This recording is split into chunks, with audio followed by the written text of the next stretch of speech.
ಇನ್ನೊಂದು ವಾರ ಬಂತು ಅಂಡ್ ಈ ವಾರ ಸಾಕಷ್ಟು ದೊಡ್ಡ OTT ರಿಲೀಸ್ಗಳಾಗಿದೆ. ಯಾವೆಲ್ಲ ಹೆಂಗಿದೆ, ನೀವು ಯಾವ್ದನ್ನೆಲ್ಲ ಟ್ರೈ ಮಾಡಿದ್ರೆ ಎಂಜಾಯ್ ಮಾಡ್ತೀರಾ ಅನ್ನೋದನ್ನೆಲ್ಲ ಕಂಪ್ಲೀಟ್ ಆಗಿ ಈ ವಿಡಿಯೋದಲ್ಲಿ ಹೇಳುವಂತಹ ಪ್ರಯತ್ನ ಪಡ್ತೀನಿ. ಹಾಯ್, ಎಲ್ರಿಗೂ ನಮಸ್ಕಾರ ಅಂಡ್ ವೆಲ್ಕಮ್ ಟು ಖಡಕ್ ಸಿನಿಮಾ. ಪ್ರತಿ ವಾರ ಈ OTT ರೆಕಮೆಂಡೇಶನ್ಸ್ ವಿಡಿಯೋಸ್ಗೋಸ್ಕರ ನಾವು ಸಾಕಷ್ಟು ಮೂವಿಗಳನ್ನ ನೋಡ್ಬೇಕಾಗುತ್ತೆ, ಮತ್ತೆ ತುಂಬಾನೇ ಹವರ್ಸ್ ಆಫ್ ರಿಸರ್ಚ್ ಕೂಡ ಇದರಲ್ಲಿ ಹೋಗುತ್ತೆ. ಹಾಗಾಗಿ ನಿಮ್ಗೆ ವಿಡಿಯೋ ಇಷ್ಟ ಆದ್ರೆ ಮಾತ್ರ ನಮ್ಮ ಚಾನಲ್ ಅನ್ನ ಸಬ್ಸ್ಕ್ರೈಬ್ ಮಾಡ್ಕೊಳ್ಳಿ. ಸೊ ಈ ವಾರದ OTT recommendations number 1, Su from So. ಈ ವರ್ಷದ one of the most memorable theatre experiences ಅಂದ್ರೆ ಅದು ಸೂ ಫ್ರಮ್ ಸೋನ ಪ್ರೀಮಿಯರ್ ಶೋ ನಲ್ಲಿ ಎಕ್ಸ್ಪೀರಿಯನ್ಸ್ ಮಾಡಿದ್ದು. ಅಷ್ಟು ಕೇಕೆ ಹಾಕಿ ನಕ್ಕಿದ್ದು, ಎಂಜಾಯ್ ಮಾಡಿದ್ದು ರೀಸೆಂಟ್ ಟೈಮ್ಸ್ ಅಲ್ಲಿ ಬಹಳ ಅಂದ್ರೆ ಬಹಳನೇ ಕಮ್ಮಿ. ಆದ್ರೆ ಸೂ ಫ್ರಮ್ ಸೋ ಸಿನಿಮಾ ಕೊಟ್ಟಂತಹ ಅನುಭವ ಖಂಡಿತ ಸ್ಪೆಷಲ್ ಆಗಿತ್ತು. JP ತುಮಿನಾಡ್ ಅವರು ಡೈರೆಕ್ಟ್ ಮಾಡಿರುವಂತಹ ಈ ಹಾರರ್ ಕಾಮಿಡಿ ಸಿನಿಮಾದಲ್ಲಿ JP ತುಮಿನಾಡ್ ಅವರ ಜೊತೆಗೆ ಶನಿಲ್ ಗೌತಮ್, ಪ್ರಕಾಶ್ ತುಮಿನಾಡು ಲೀಡ್ ಆಗಿ ಕಾಣಿಸ್ಕೊಂಡಿದ್ದಾರೆ. ಅಷ್ಟೇ ಅಲ್ಲದೆ ರಾಜ್ ಬಿ ಶೆಟ್ಟಿ ಅವರು ಕೂಡ ಒಂದು ಎಕ್ಸ್ಟೆಂಡೆಡ್ ಕ್ಯಾಮಿಯೋದಲ್ಲಿ ಕಾಣಿಸ್ಕೊಂಡಿದ್ದಾರೆ. ಸಿನಿಮಾ ಬರೀ ಕನ್ನಡ ಮಾತ್ರ ಅಲ್ಲದೆ ತೆಲುಗು, ಮಲಯಾಳಂನಲ್ಲೂ ಕೂಡ ತೆರೆ ಕಂಡು ಒಳ್ಳೆ ರೆಸ್ಪಾನ್ಸ್ ಅನ್ನ ಪಡ್ಕೊಂಡಿತ್ತು. ರಿಪೋರ್ಟ್ಸ್ ನ ಪ್ರಕಾರ 5 ಕೋಟಿ ವೆಚ್ಚದಲ್ಲಿ ತಯಾರಾಗಿದ್ದ ಸೂ ಫ್ರಮ್ ಸೋ ಬಾಕ್ಸ್ ಆಫೀಸ್ ನಲ್ಲಿ ಕೊಳ್ಳೆ ಹೊಡೆದಿದ್ದು ಬರೋಬ್ಬರಿ 118 ಕೋಟಿ. ಒಂದು ಸಿಂಪಲ್ ರೂಟೆಡ್ ಕಥೆಯನ್ನ ಮೋಸ್ಟ್ ಸಿನ್ಸಿಯರ್ ಆಗಿ ಪ್ರೆಸೆಂಟ್ ಮಾಡಿದ್ರೆ ಎಷ್ಟು ಅಂದವಾಗಿ ಇರುತ್ತೆ ಅನ್ನೋದನ್ನ ಈ ಚಿತ್ರತಂಡ ಖಂಡಿತವಾಗ್ಲೂ ಸಾಬೀತ್ ಮಾಡಿದೆ. ಖಡಕ್ ಸಿನಿಮಾ ಪ್ರಕಾರ ಇದೊಂದು ಮಸ್ಟ್ ವಾಚ್. 8.7 IMDb ರೇಟಿಂಗ್ ಪಡ್ಕೊಂಡಿರುವಂತಹ ಈ ಸಿನಿಮಾ ಜಿಯೋ ಹಾಟ್ ಸ್ಟಾರ್ ಅಲ್ಲಿ ಅವೈಲಬಲ್ ಇದೆ. ಒಂದು ವೇಳೆ ಥಿಯೇಟರ್ಸ್ ನಲ್ಲಿ ಇದನ್ನ ವಿಟ್ನೆಸ್ ಮಾಡೋದಕ್ಕೆ ಆಗಿರ್ಲಿಲ್ಲ ಅಂದ್ರೆ ಇದನ್ನ ಖಂಡಿತ ಟ್ರೈ ಮಾಡಿ. ಅಂಡ್ ಇನ್ನು ಕರ್ನಾಟಕದ ಹಲವೆಡೆ ಇದರ ಶೋಸ್ ಗಳು ನಡೀತಾ ಇದ್ದು, ನಿಮ್ಗೆ ಹತ್ರ ಇರುವಂತಹ ಥಿಯೇಟರ್ ನಲ್ಲಿ ಶೋ ಸಿಕ್ಕಿದ್ರೆ ಇದನ್ನ ಥಿಯೇಟರ್ ನಲ್ಲೇ ವಿಸ್ ಮಾಡಿ ವಿತ್ ಫ್ಯಾಮಿಲಿ ಇಷ್ಟಪಡ್ತೀರಾ. ಕೂಲಿ.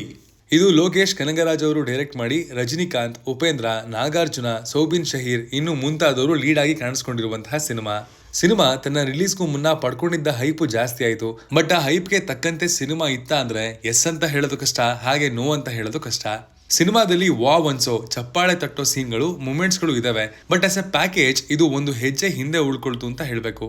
ಮ್ಯಾನ್ಷನ್ ಹೌಸ್ ನ ನಡೆಸ್ಕೊಂಡು ಆರಾಮಾಗಿ ಇರುವಂತಹ ದೇವನ್ಗೆ ತನ್ನ ಗೆಳೆಯರ ಸಾವು ಒಂದು ಶಾಕ್ ನಂತೆ ಎದುರಾಗುತ್ತೆ. ಅವರ ಸಾವಿನ ಕಾರಣ ತಿಳ್ಕೊಳ್ತಾ ಮುಂದೆ ಹೋದಂತೆ ಒಂದು ದೊಡ್ಡ ಮಾಫಿಯಾ ಅವನ ಮುಂದೆ ಕಂಡು ಬರುತ್ತೆ. ಅಂಡ್ ಅದರ ಕಿಂಗ್ ಪಿನ್ನೆ ಈ ನಾಗಾರ್ಜುನ. ಏನ್ ಈ ಮಾಫಿಯಾ, ಇವರೆಲ್ಲ ಸೇರ್ಕೊಂಡು ಏನ್ ಮಾಡ್ತಿದ್ದಾರೆ, ಅಂಡ್ ಇದಕ್ಕೂ ದೇವನ ಫ್ರೆಂಡ್ ಸಾವಿಗೂ ಲಿಂಕ್ ಇದೆಯಾ ಇಲ್ವಾ ಅನ್ನೋದೇ ಸಿನಿಮಾದ ಪ್ಲಾಟ್. ಸಿನಿಮಾದಲ್ಲಿ ಒಂದು ಕಮರ್ಷಿಯಲ್ ಫಿಲ್ಮ್ಗೆ ಏನೇನ್ ಪ್ಯಾಕ್ ಮಾಡಬೇಕೋ ಅದನ್ನೆಲ್ಲ ಪ್ಯಾಕ್ ಮಾಡಿದ್ದಾರೆ.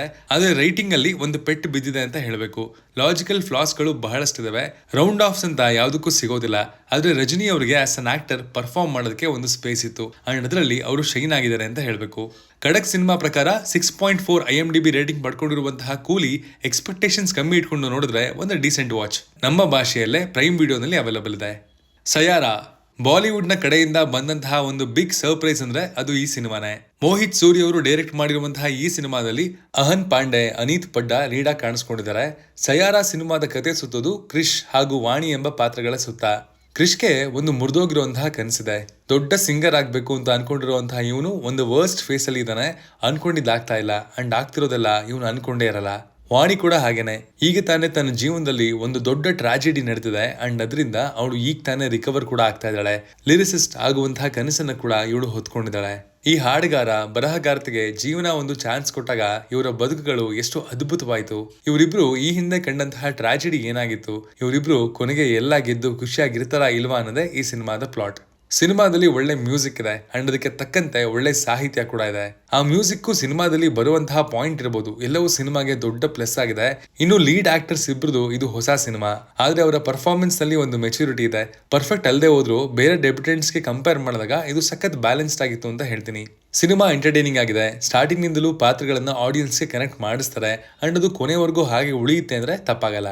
ಖಡಕ್ ಸಿನಿಮಾ ಪ್ರಕಾರ ಇದು ಈಗ ತಾನೇ ಲವ್ ಅಲ್ಲಿ ಬಿದ್ದವ್ರಿಗೆ, ಲವ್ ಅಲ್ಲಿ ಇರೋರ್ಗೆ ಒಂದು ಗುಡ್ ವಾಚ್. 6.8 IMDb ರೇಟಿಂಗ್ ಅನ್ನ ಪಡ್ಕೊಂಡಿರುವಂತಹ ಈ ಸಿನಿಮಾ ನೆಟ್ಫ್ಲಿಕ್ಸ್ ನಲ್ಲಿ ಹಿಂದಿ ಭಾಷೆಯಲ್ಲಿ ಅವೈಲಬಲ್ ಇದೆ. Do you want a partner. ಇದು ಅರ್ಚಿತ್ ಕುಮಾರ್ ಅವರು ಡೈರೆಕ್ಟ್ ಮಾಡಿ ತಮನ್ನಾ ಭಾಟಿಯಾ, ದಿಯಾನಾ ಪಿಂಟಿ ಲೀಡ್ ಆಗಿ ಕಾಣಿಸ್ಕೊಂಡಿರುವಂತಹ ವೆಬ್ ಸೀರೀಸ್. ಇಲ್ಲಿನ ಕತೆ ಸುತ್ತೋದು ಅನಾಹಿತ ಹಾಗೂ ಶಿಖಾ ಎಂಬ ಪಾತ್ರಗಳ ಸುತ್ತ. ಇವರಿಬ್ರು ಕೂಡ ಜಾಬ್ ನ ಬಿಟ್ಟಾಗಿ ಒಂದು ಬಿಯರ್ ಸ್ಟಾರ್ಟ್ಅಪ್ ಶುರು ಮಾಡಬೇಕು ಅನ್ನುವಂತಹ ಡೇರಿಂಗ್ ಡಿಸಿಷನ್ ನ ತಗೊಳ್ತಾರೆ. ಅಂಡ್ ಈ ಜರ್ನಿಲಿ ಏನೆಲ್ಲ ಅಡ್ಡಗೋಡೆಗಳು ಅವರಿಗೆ ಎದುರಾದ್ವು, ಈ ಬ್ರ್ಯಾಂಡ್ ನ ಅವರು ಕಟ್ಟೋದಕ್ಕೆ ಸಾಧ್ಯ ಆಯ್ತಾ ಇಲ್ವಾ ಅನ್ನೋದೇ ಈ ವೆಬ್ ಸೀರೀಸ್ ನ ಪ್ಲಾಟ್. ಸೀರೀಸ್ ನ ಪ್ಲಾಟ್ ಸಖತ್ ಇಂಟ್ರೆಸ್ಟಿಂಗ್ ಆಗಿದೆ. ಕೊನೆಗೆ ಏನಾಗುತ್ತೆ ಅಂತ ಪ್ರೆಡಿಕ್ಟಬಲ್ ಇದ್ರೂ ಕೂಡ ತಕ್ಕ ಮಟ್ಟಿಗೆ ಇದು ನಮ್ಮನ್ನ ಎಂಗೇಜಿಂಗ್ ಆಗಿಡುತ್ತೆ. ತಮನ್ನಾ ಹಾಗೂ ದಿಯಾನಾ ಪೆಂಟಿ ಅವರ ಪರ್ಫಾರ್ಮೆನ್ಸ್ ಡೀಸೆಂಟ್ ಆಗಿತ್ತು. ಬಟ್ ಇಲ್ಲಿ ಪ್ರಾಬ್ಲಮ್ಯಾಟಿಕ್ ಆಗಿದ್ದು ಈ ಸೀರೀಸ್ ನ ಲೆಂತ್ ಹಾಗೂ ಇಲ್ಲಿನ ಕತೆ ಸಾಗುವಂತಹ ವೇಗ. ಎಲ್ಲದಕ್ಕೆ ರೌಂಡ್ ಆಫ್ ಅಂತ ಸಿಗುತ್ತೆ, ಡಾಟ್ಸ್ ಎಲ್ಲ ಕನೆಕ್ಟ್ ಕೂಡ ಆಗುತ್ತೆ, ಆದ್ರೆ ಎಲ್ಲವನ್ನ ಸ್ಪೂನ್ ಫೀಡ್ ಮಾಡಿದ್ದಾರೆ ಅಂತ ಕೂಡ ಅನ್ಸುತ್ತೆ. ಖಡಕ್ ಸಿನಿಮಾ ಪ್ರಕಾರ ಇದೊಂದು ಟೈಮ್ ಪಾಸ್ ವಾಚ್. ಬೇರೆ ಯಾವುದು ನೋಡೋದಕ್ಕಿಲ್ಲ ಅಂತಂದ್ರೆ ಈ ಕಂಟೆಂಟ್ ಅನ್ನ ಟ್ರೈ ಮಾಡಬಹುದು ಅಂತ ಹೇಳ್ತೀನಿ. 6.5 IMDb ರೇಟಿಂಗ್ ಅನ್ನ ಪಡ್ಕೊಂಡಿರುವಂತಹ ಈ ವೆಬ್ ಸೀರೀಸ್ ಪ್ರೈಮ್ ವಿಡಿಯೋನಲ್ಲಿ ಹಿಂದಿ ಭಾಷೆಯಲ್ಲಿ ಅವೈಲೇಬಲ್ ಇದೆ. ಇನ್ಸ್ಪೆಕ್ಟರ್ ಜಿಂದೆ. ಮನೋಜ್ ಬಾಜ್ಪೇಯಿ, ಜಿಮ್ ಸರಾಬ್ ಅವರು ಲೀಡ್ ಆಗಿ ಕಾಣಿಸ್ಕೊಂಡಿರುವಂತಹ ಈ ಸಿನಿಮಾನ ಡೈರೆಕ್ಟ್ ಮಾಡಿರೋದು ಚಿನ್ಮಯ್ ಮಂಡ್ಲೇಕರ್ ಅವರು. ಹೆಸರು ಸೂಚಿಸೋ ಹಾಗೆ ಇಲ್ಲಿನ ಕತೆ ಸುತ್ತೋದು ಇನ್ಸ್ಪೆಕ್ಟರ್ ಮಧುಕರ್ ಜಿಂದೆ ಎಂಬ ಮುಂಬೈ ಪೊಲೀಸ್ ಕಾಪ್ನ ಸುತ್ತ. ಟ್ರೂ ಈವೆಂಟ್ಸ್ ನಿಂದ ಇನ್ಸ್ಪೈರ್ ಆಗಿರುವಂತಹ ಈ ಕಥೆಯಲ್ಲಿ ಕಾರ್ಲ್ ಭೋಜರಾಜ್ ಎಂಬ ಅಪರಾಧಿ ಪರಾರಿಯಾಗಿದ್ದಾನೆ ಅಂಡ್ ಇವನನ್ನ ಹಿಡಿಯುವಂತಹ ಕೇಸು ಜಿಂದೆ ಕೈಗೆ ಬಂದು ಸೇರುತ್ತೆ. ಇನ್ನೊಂದು ಫನ್ ಫ್ಯಾಕ್ಟ್ ಅಂದ್ರೆ ಈ ಹಿಂದೆ ಕೂಡ ಅವನನ್ನ ಒಳಗಡೆ ಹಾಕಿದ್ದು ಜಿಂದೆನೆ. ಸೊ ಅವನು ಭೋಜರಾಜ್ನ ಈ ಬಾರಿ ಹಿಡಿಯಕ್ಕಾಗತ್ತಾ, ಭೋಜರಾಜ್ ಮಾಡಿರುವಂತಹ ಅಪರಾಧ ಆದ್ರೂ ಏನು ಅನ್ನೋದೇ ಸಿನಿಮಾದ ಪ್ಲಾಟ್. ಮನೋಜ್ ಬಾಜ್ಪೇಯಿ ಅವರು ಎಲ್ಲಾ ರೋಲ್ಸ್ ಗಳನ್ನ ನೀರ್ ಕುಡ್ದಂಗೆ ಮಾಡಿ ಮುಗಿಸ್ತಾ ಇರ್ತಾರೆ ಅಂಡ್ ಆ ಎಫರ್ಟ್ಲೆಸ್ ಟೇಕು ಇಲ್ಲೂ ಮುಂದುವರೆದಿದೆ.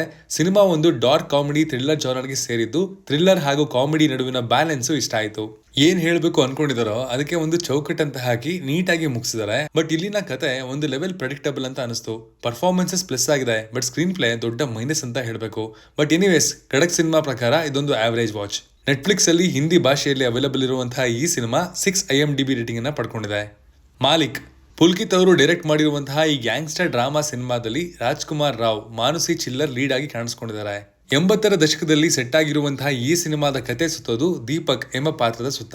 ಕೃಷಿ ಹಿನ್ನೆಲೆಯ ಕುಟುಂಬ ಇವರದಾಗಿದ್ದು, ಆಕಸ್ಮಿಕವಾಗಿ ಇವರ ತಂದೆಯ ಮೇಲೆ ಕೆಲವರು ಅಟ್ಯಾಕ್ ಮಾಡಿ ಅವರನ್ನ ಇವನಿಂದ ಕಿತ್ಕೊಳ್ತಾರೆ. ಅಂಡ್ ಇದರ ಪ್ರತೀಕಾರವಾಗಿ ದೀಪಕ್ ಏನ್ ಮಾಡ್ದ, ದೀಪಕ್ ಮಾಲೀಕ್ ಆದದ್ದು ಹೇಗೆ, ತನಗೆ ಅಂತಾನೆ ಒಂದು ದೊಡ್ಡ ಎಂಪೈರ್ ಅನ್ನ ಕಟ್ಕೊಂಡಿದ್ದು ಹೇಗೆ ಅನ್ನೋದೇ ಈ ಸಿನಿಮಾದ plot. First time gangster role ಅಲ್ಲಿ ಕಾಣಿಸ್ಕೊಂಡಿರುವಂತಹ ರಾಜ್ಕುಮಾರ್ ರಾವ್ ಅವರು ಒಳ್ಳೆ ಪರ್ಫಾರ್ಮೆನ್ಸ್ ಅನ್ನ ಕೊಟ್ಟಿದ್ದಾರೆ. ಒಳ್ಳೆ ರೈಟಿಂಗ್ ಅವರ ಪಾತ್ರಕ್ಕೆ ಹೋಗಿದೆ. But at the same time writing ಸಿನಿಮಾದ ಕತೆಗೆ ಅನ್ವಯಿಸಲ್ಲ. ಈಗ ಆಲ್ರೆಡಿ ವರ್ಕ್ ಆಗಿರುವಂತಹ ರಿವೆಂಜ್ ಡ್ರಾಮಾಗಳಿಂದ ಒಂದಷ್ಟು ಅಂಶಗಳನ್ನ ಎತ್ತಾಕೊಂಡಿದ್ದಾರೆ ಅನ್ನುವಂತಹ ಫೀಲಿಂಗು ಸ್ಟಾರ್ಟಿಂಗ್ ನಿಂದಲೂ ಬರುತ್ತೆ. ಇಲ್ಲಿನ ಆಕ್ಷನ್ ಒಂದು ಲೆವೆಲ್ಗೆ ಚೆನ್ನಾಗಿ ಮೂಡ್ ಬಂದಿದೆ. ಸಿನಿಮಾಟೋಗ್ರಫಿ ಕೂಡ ಚೆನ್ನಾಗಿತ್ತು. ಬಟ್ ಅವು ಆಸ್ ಅನ್ ಆಡಿಯನ್ಸ್ ನನ್ನ ಕನ್ವಿನ್ಸ್ ಮಾಡೋದಕ್ಕೆ ಸಾಲಿಲ್ಲ. ಖಡಕ್ ಸಿನಿಮಾ ಪ್ರಕಾರ ಇದೊಂದು below average watch. 6.1 IMDb rating ನೊಂದಿಗೆ ಈ ಸಿನಿಮಾ ಪ್ರೈಮ್ ವಿಡಿಯೋನಲ್ಲಿ ಹಿಂದಿ ಭಾಷೆಯಲ್ಲಿ ಅವೈಲೇಬಲ್ ಇದೆ. ಕಣ್ಣಪ್ಪ. ತೆಲುಗು ಇಂಡಸ್ಟ್ರಿಯಲ್ಲಿ one of the big budget cinema ಈ ಕಣ್ಣಪ್ಪ. ಕಣ್ಣಪ್ಪನ ಮೇಲೆ ಸುಮಾರಷ್ಟು ಎಕ್ಸ್ಪೆಕ್ಟೇಷನ್ಗಳು ಕೂಡ ಇತ್ತು. ಬಿಕಾಸ್ ಬೇರೆ ಬೇರೆ ಇಂಡಸ್ಟ್ರಿಯ ದೊಡ್ಡ ದೊಡ್ಡ ಸ್ಟಾರ್ಗಳು ಕೂಡ ಈ ಸಿನಿಮಾದಲ್ಲಿ ಅಭಿನಯಿಸಿದ್ರು. ಮುಖೇಶ್ ಕುಮಾರ್ ಅವರು ಡೈರೆಕ್ಟ್ ಮಾಡಿರುವಂತಹ ಈ ಸಿನಿಮಾದಲ್ಲಿ ವಿಷ್ಣು ಮಂಚು, ಪ್ರೀತಿ ಮುಕುಂದನ್ ಲೀಡ್ ಆಗಿ ಕಾಣಿಸ್ಕೊಂಡಿದ್ದಾರೆ. ಅಷ್ಟೇ ಅಲ್ಲದೆ ಅಕ್ಷಯ್ ಕುಮಾರ್, ಪ್ರಭಾಸ್, ಮೋಹನ್ ಲಾಲ್ ಕ್ಯಾಮಿಯೋ ರೋಲ್ಗಳಲ್ಲಿ ಕಾಣಿಸ್ಕೊಂಡಿದ್ದಾರೆ. ಶಿವನ ಪರಮ ಭಕ್ತನಾದಂತಹ ಕಣ್ಣಪ್ಪನ ಸುತ್ತ ಸುಳಿಯುವಂತಹ ಈ ಕಥೆಯನ್ನ ಪ್ರೆಸೆಂಟ್ ಮಾಡಿದ್ದ ರೀತಿ, ಸ್ಕ್ರೀನ್ ಪ್ಲೇ, ಪರ್ಫಾರ್ಮೆನ್ಸ್ಗಳು ಎಲ್ಲವೂ ಒಂದು ಒಳ್ಳೆ ಎಕ್ಸ್ಪೀರಿಯನ್ಸ್ ಅನ್ನ ಕೊಡ್ಲಿಲ್ಲ. ಪ್ರಭಾಸ್ ಅವರ ಕ್ಯಾಮಿಯೋ ಕೂಡ ಇಂಪ್ಯಾಕ್ಟ್ ಮಾಡಲಿಲ್ಲ. ಖಡಕ್ ಸಿನಿಮಾ ಪ್ರಕಾರ ಇದು very very average watch. 5 IMDb rating ನೊಂದಿಗೆ ಪ್ರೈಮ್ ವಿಡಿಯೋದಲ್ಲಿ ಕನ್ನಡದ ಭಾಷೆಯಲ್ಲಿ ಅವೈಲೇಬಲ್ ಇದೆ. ಸೂತ್ರವಾಕ್ಯಂ. ಇದು EGN ಜಾಸ್ ಚಿರಮೆಲ್ ಅವರು ಡೈರೆಕ್ಟ್ ಮಾಡಿ ದೀಪಕ್ ಪರಂಬಲ್, ಶೈನ್ ಟಾಮ್ ಚಾಕೋ ಅವರು ಲೀಡ್ ಆಗಿ ಕಾಣಿಸ್ಕೊಂಡಿರುವಂತಹ ಮಲಯಾಳಂ ಸಿನಿಮಾ. ಇಲ್ಲಿ ನಮ್ಮ ಹೀರೋ ಒಬ್ಬ ಸರ್ಕಲ್ ಇನ್ಸ್ಪೆಕ್ಟರ್. ಅವನಿಗೆ ಸ್ಟೇಷನ್ ಒಳಗಡೆ ಮಕ್ಕಳಿಗೆ ಮ್ಯಾಥ್ಸ್ ಹೇಳ್ಕೊಡುವಂತಹ ವಿಚಿತ್ರವಾದ ಹವ್ಯಾಸ ಇರುತ್ತೆ. ಇದರಿಂದ ಏನೆಲ್ಲ ತೊಂದರೆಗಳಾದ್ವು, ಯಾವ ಅನಾಹುತಗಳಿಗೆ ಇದು ದಾರಿ ಮಾಡ್ಕೊಡುತ್ತೆ ಅನ್ನೋದನ್ನೆಲ್ಲ ನೀವು ಸಿನಿಮಾದಲ್ಲೇ ನೋಡಿ ತಿಳ್ಕೊಬೇಕು. ಟು ಬಿ ಫ್ರಾಂಕ್, ಇಲ್ಲಿ ಥ್ರಿಲ್ಲಿಂಗ್ ಎಲಿಮೆಂಟ್ಸ್ ಇದ್ರೂ ಅದು ಮುಂಚೆ ಎಲ್ಲೂ ನೋಡಿಲ್ದೇ ಇರೋದೇನಲ್ಲ. ಬಟ್ ಆ ಪ್ರಿಮೈಸ್ ನಲ್ಲಿ ಇದನ್ನ ಸೆಟ್ ಮಾಡಿರುವಂತಹ ರೀತಿ ಚೆನ್ನಾಗಿತ್ತು. ಎಂಡಲ್ಲಿ ಏನಾಗುತ್ತೆ ಅಥವಾ ಯಾವ ಪಾಯಿಂಟ್ ನಲ್ಲಿ ಸಿನಿಮಾ ನಿಲ್ಲುತ್ತೆ ಅನ್ನೋದು ಗೊತ್ತಿದ್ರು ಆ ಪಾಯಿಂಟ್ ನ ತಲುಪುವಂತಹ ಜರ್ನಿನ ಚೆನ್ನಾಗಿ ಕಟ್ಕೊಂಡಿದ್ದಾರೆ. ಸಿನಿಮಾದ ಎಮೋಷನಲ್ ಕನೆಕ್ಟ್ ಚೆನ್ನಾಗಿದೆ. ಫ್ಯಾಮಿಲಿ ಡ್ರಾಮಾ, ಥ್ರಿಲ್ಲು ಎರಡನ್ನೂ ಬ್ಲೆಂಡ್ ಮಾಡಿರುವಂತಹ ರೀತಿ ಕೂಡ ಖುಷಿ ಕೊಡ್ತು. ಖಡಕ್ ಸಿನಿಮಾ ಪ್ರಕಾರ ಈ ಸಿನಿಮಾ ಒಂದು ಗುಡ್ ವಾಚ್. 7.1 IMDb ರೇಟಿಂಗ್ ನೊಂದಿಗೆ ಸೂತ್ರವಾಕ್ಯಂ ಸಿನಿಮಾ ಪ್ರೈಮ್ ವಿಡಿಯೋನಲ್ಲಿ ನಮ್ಮ ಭಾಷೆ ಕನ್ನಡದಲ್ಲೇ ಅವೈಲೇಬಲ್ ಇದೆ. ಬನ್ ಬಟರ್ ಜಾಮ್. ರಾಘವ್ ಮಿರಾದ್ ಅವರು ಡೈರೆಕ್ಟ್ ಮಾಡಿರುವಂತಹ ಈ ಸಿನಿಮಾದಲ್ಲಿ ರಾಜು ಜಯಮೋಹನ್, ಆದ್ಯ ಪ್ರಸಾದ್ ಇನ್ನು ಮುಂತಾದವರು ಲೀಡ್ ಆಗಿ ಕಾಣಿಸ್ಕೊಂಡಿದ್ದಾರೆ. ಇಲ್ಲಿನ ಸ್ಟೋರಿ ಸುತ್ತೋದು ಇಬ್ರು ತಾಯಂದಿರ ಸುತ್ತ. ಇಬ್ರು ಅವರ ಮಕ್ಕಳಿಗೆ ಸಂಬಂಧ ಹುಡುಕ್ತಾರೆ. ಆದ್ರೆ ಅದು ಒಂದು ಲವ್ ಮ್ಯಾರೇಜ್ ತರ ಬರ್ಲಿ ಅಂತ ಅವರ ಮಕ್ಕಳಿಗೇನೆ ಗೊತ್ತಿಲ್ಲದೆ ಒಂದು ಸ್ಕೆಚ್ ಹಾಕಿದ್ದಾರೆ. ಇದರಲ್ಲಿ ಇಬ್ರು ಸಕ್ಸಸ್ಫುಲ್ ಆದ್ರ ಏನೆಲ್ಲ ಕಾಂಪ್ಲಿಕೇಶನ್ಸ್ ಗಳು ಆಯ್ತು ಅನ್ನೋದೇ ಈ ಸಿನಿಮಾದ ಪ್ಲಾಟ್. ಪೋಷಕರು ಮಕ್ಕಳ ಮಧ್ಯೆ ನಡೆಯುವಂತಹ ಸಿನಿಮಾಗಳು ಹಲವಾರು ಬಂದಿವೆ ಅಂಡ್ ಬರ್ತಾ ಇವೆ ಕೂಡ. ಆದ್ರೆ ಅದರಲ್ಲಿ ನಮ್ಮನ್ನ ಟಚ್ ಮಾಡೋದು ಕೆಲವೊಂದು ಮಾತ್ರ. ಅಂಡ್ ಈ ಸಿನಿಮಾ ಕೂಡ ಅದಕ್ಕೆ ಸೇರ್ಕೊಳ್ಳುತ್ತೆ ಅಂತ ಹೇಳ್ತೀನಿ. ಸಿನಿಮಾದ ಮೊದಲ ಅರ್ಧ ಪೂರ್ತಿ ಕಾಮಿಡಿ ಇದೆ ಅಂಡ್ ಕತೆ ಮುಂದಕ್ಕೆ ಹೋದಂತೆ ಎಮೋಷನಲಿ ಸ್ವಲ್ಪ ಭಾರ ಆಗುತ್ತೆ. ಅಲ್ಲಲ್ಲಿ ಲಾಜಿಕ್ಸ್ ಮಿಸ್ ಹೊಡಿತವೆ. ಬಟ್ ಆಸ್ ಎ ಸಿನಿಮಾ ಆಗಿ ಇದು ಖಂಡಿತ ಹಲವರಿಗೆ ವರ್ಕ್ ಆಗುತ್ತೆ ಅನ್ನೋದು ನನ್ನ ಒಪಿನಿಯನ್. ಖಡಕ್ ಸಿನಿಮಾ ಪ್ರಕಾರ ಇದೊಂದು ಫನ್ ವಾಚ್. 6.7 IMDb ರೇಟಿಂಗ್ ನೊಂದಿಗೆ ತೆಲುಗು, ತಮಿಳ್ ಭಾಷೆಗಳಲ್ಲಿ ಇದು ಪ್ರೈಮ್ ವಿಡಿಯೋನಲ್ಲಿ ಅವೈಲೇಬಲ್ ಇದೆ. ಬಕಾಸುರ ರೆಸ್ಟೋರೆಂಟ್. ಇದು SJ ಶಿವ ಅವರು ಡೈರೆಕ್ಟ್ ಮಾಡಿ ಪ್ರವೀಣ್, ಗರುಡ ರಾಮ್ ಲೀಡ್ ಆಗಿ ಕಾಣಿಸ್ಕೊಂಡಿರುವಂತಹ ಸಿನಿಮಾ. ಇಲ್ಲಿನ ಪ್ಲಾಟ್ ಲೈನ್ ನಾನು ಈ ವರ್ಷ ನೋಡಿರುವಂತಹ one of the most unique and fresh ಅಂತ ಹೇಳ್ಬೇಕು. 5 ಸಾಫ್ಟ್ವೇರ್ ಎಂಪ್ಲಾಯೀಸ್ ನ ಗುಂಪೊಂದಕ್ಕೆ ಒಂದು ಒಳ್ಳೆ ರೆಸ್ಟೋರೆಂಟ್ ತೆಗಿಬೇಕು ಅನ್ನುವಂತಹ ಬೈಕೆ ಇರುತ್ತೆ.